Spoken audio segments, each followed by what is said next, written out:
Christmas is coming fast, and if you haven't put up your tree yet, well, it is time to get busy. A surprising amount of detail goes into doing it right, so Teresa Strasser is looking at the do's and don'ts of setting up your Christmas tree.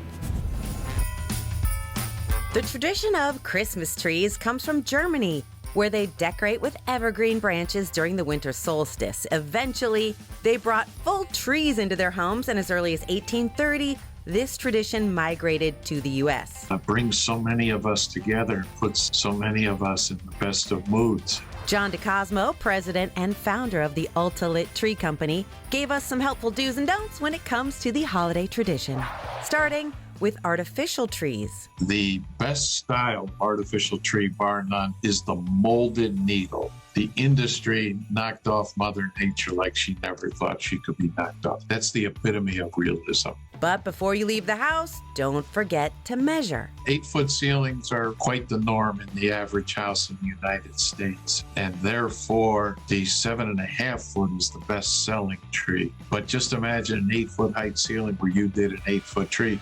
You've got no room for your tree topper. Once you pick your tree, fluff it up. We always say we never want a tree where the cat can jump through it for sport. And if your tree still doesn't look full, add garland from top to bottom. Open the branches, and remember, those branches want to grow to the sky.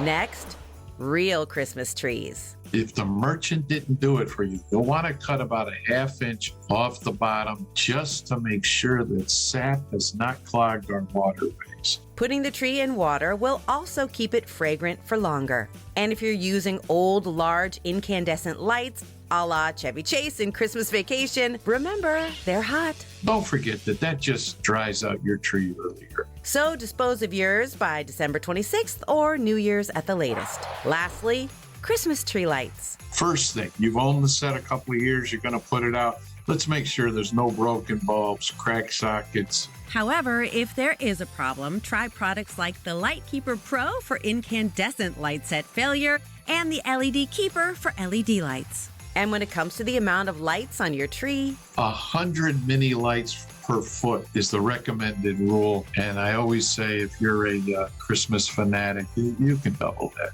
we're ringing in the holidays with Christmas trees.